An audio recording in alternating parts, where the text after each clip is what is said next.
Bapak Ibu Saudaraku yang dikasihi oleh Tuhan, secara konkret, langkah praktis, aksi nyata yang bisa kita lakukan dalam perjalanan kehidupan rohani kita, bagaimana supaya kita berubah ke arah yang lebih baik. Saya sudah menjelaskan 2 prinsip, yaitu 1, mari kita mulai dari diri kita sendiri. Jangan paksa orang lain berubah, tapi mulailah sentralnya, pusatnya dari diri kita sendiri, berurusan dengan Tuhan. Yang kedua, mulailah dengan segera atau hari ini. Jangan sampai kita menunda besok. Besok belum tentu milik kita. Hari ini Tuhan kasih, Tuhan karuniakan kepada kita oleh karena kebaikannya. Bapak Ibu Saudara, salah satu penyebab orang mengalami stagnasi, mengalami kemacetan, tidak mengalami pertumbuhan yang signifikan, yang jelas dan terang benderang. Oleh karena apa? Selalu menunda, selalu menunggu, selalu menanti. Tidak ada eksekusi, tidak ada tindakan konkret, tidak ada aksi nyata. Oleh karena itu Bapak Ibu Saudara, saya ingatkan kepada kita semua, aku mau berubah, suamiku mau berubah, istriku mau berubah, anak-anakku mau berubah, seluruh anggota keluargaku mau berubah. Maka prinsipnya, mulailah hari ini, jangan besok, jangan lusa, jangan minggu depan, jangan bulan depan, jangan tahun depan. Mulailah segera hari ini di dalam nama Yesus. Mulai hari ini Bapak Ibu Saudara. Sekarang kita masuk yang ketiga, yaitu bacaan kita. Kalau kita melihat bacaan ini Bapak Ibu Saudara, memang saya jujur berkata, di sini dikatakan ayat yang ke-11, jadi jikalau kamu tidak setia dalam hal mamon yang tidak jujur, siapakah yang akan mempercayakan kepadamu harta yang sesungguhnya? Di sini ada harta yang sesungguhnya. Harta yang sesungguhnya yang dimaksud adalah harta yang bernilai kekal. Harta yang bernilai kekal adalah surga.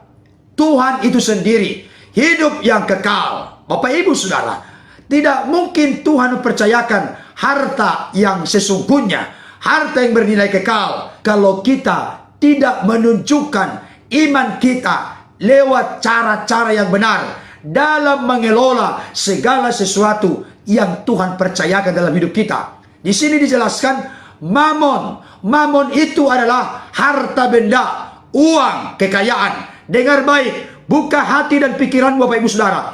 Kalau kita tidak setia, tidak benar dalam mengelola harta yang semu dan sementara di dunia ini, kita pakai sesuka kita, kita pakai menurut selera kita, kita pakai demi kepentingan kita, tanpa kita pernah melibatkan Tuhan dengan apa yang Tuhan percayakan dalam hidup kita. Saya mau kasih tahu, Tuhan berfirman, mana mungkin Tuhan mempercayakan harta yang sebenarnya, harta yang sesungguhnya, yaitu hidup yang kekal, surga yang mulia.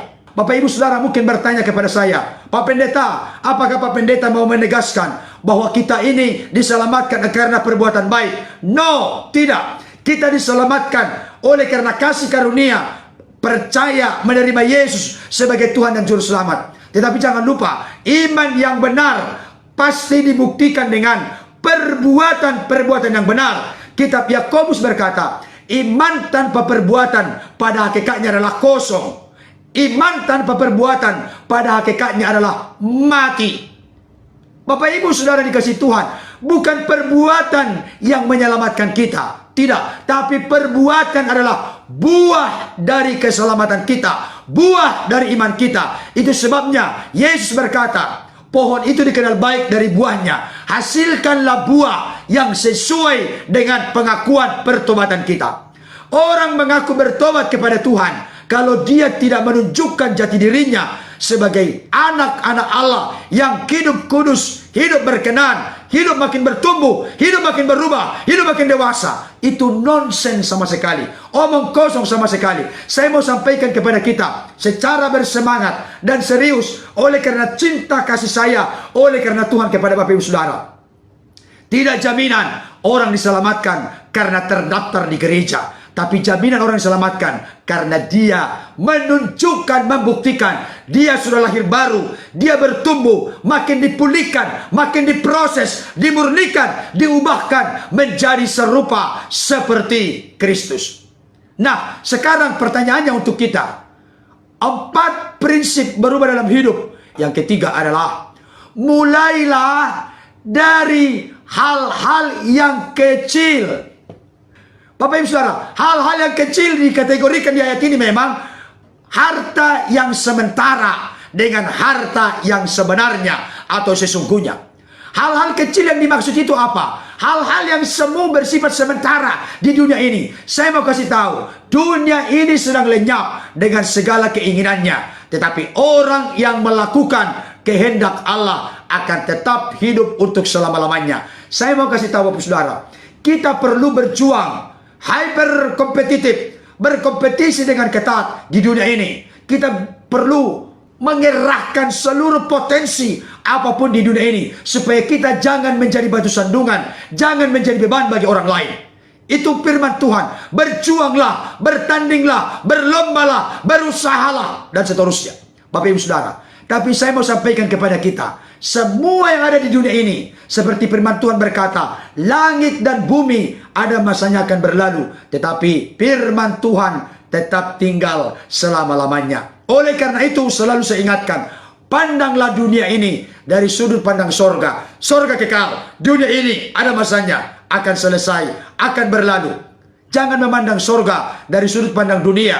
Nanti kita tidak pernah punya hati yang selera untuk mengingat, menghayati, merenungkan sorga. Bapak Ibu Saudara, kalau kita pilih kembali kepada ruang lingkup yang lebih kecil, dikatakan di sini, mulailah dari hal-hal yang kecil. Kita harus setia dan benar dalam hal-hal yang kecil. Bapak Ibu Saudara, dengar baik pesan Tuhan. Kalau Bapak Ibu Saudara dan saya belum setia dan benar dalam hal-hal yang kecil, maka Tuhan tidak mungkin mempercayakan hal-hal yang lebih besar. Karena apa?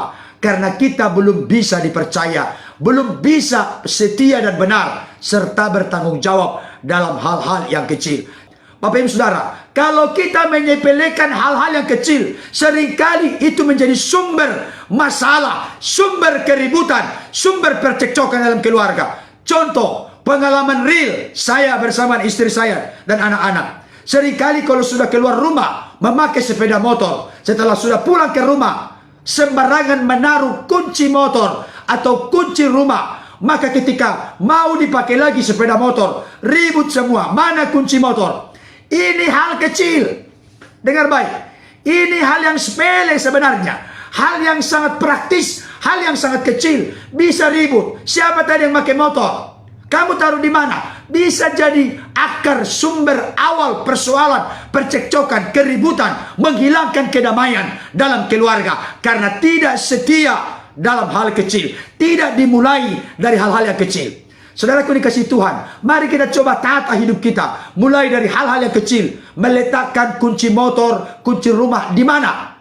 Bapak Saudara pernah mengalami bertengkar dengan suami, ribut dengan anak-anak, oleh karena kunci motor, kunci rumah tidak kelihatan. Padahal buru-buru mau pergi. Atau kunci mobil tidak tahu ditaruh di mana. Bisa ribut. Ibu-ibu seringkali mau belanja pagi-pagi. Bisa ribut. Oleh karena apa? Dompetku mana?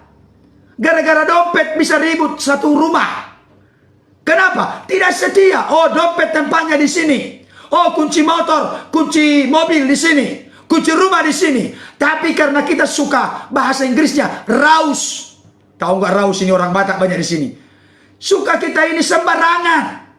Semaunya, seenaknya. Sehingga kita mempersulit diri kita sendiri. Saya mau kasih tahu hal yang kecil itu bisa menghalangi kita, bisa menghambat merintangi kita bertumbuh. Karena apa? Karena hidup dalam emosi, hidup dalam kemarahan. Nangkap Bapak Ibu Saudara? Jadi kita ini jangan muluk-muluk dulu. Bagaimana pengajaran tentang Allah Tritunggal? Nanti bisa kita bahas. Bagaimana pengajaran tentang menghujat Roh Kudus? Nanti kita bahas. Bagaimana tentang Duinatur Kristus? Nanti kita bahas. Tapi saya mau kasih tahu, banyak orang Kristen mencoba mau mendalami, mengerti doktrin ajar kekristenan, tapi hal-hal yang praktis saja lalai. Bapak Ibu Saudara, saya mau kasih tahu, adakah di sini kita yang menyepelekan doa pagi atau doa malam, saat teduh pagi, saat teduh malam? Saya mau kasih tahu, kelihatannya sepele. Tapi kalau kita tidak setia dalam hal-hal yang sederhana ini, kita akan mengalami rongrongan rohani.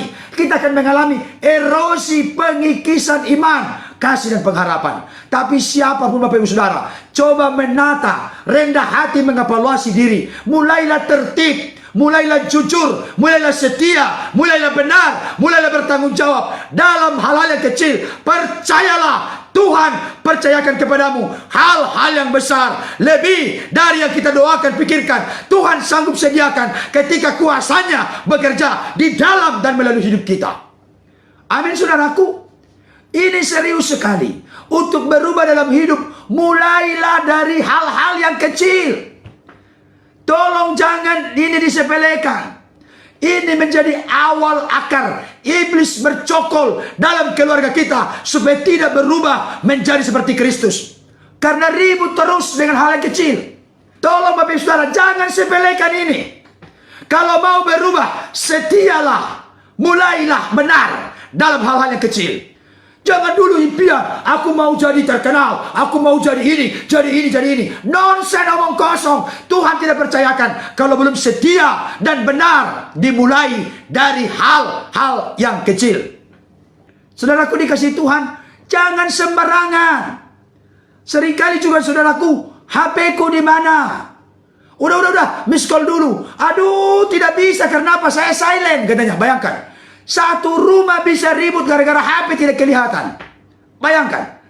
Bapak Ibu Saudara, nangka maksudnya pagi ini pesan Tuhan, praktis sederhana, tapi bisa membawa kehebohan kalau kita tidak mulai setia dan benar dalam hal-hal yang kecil.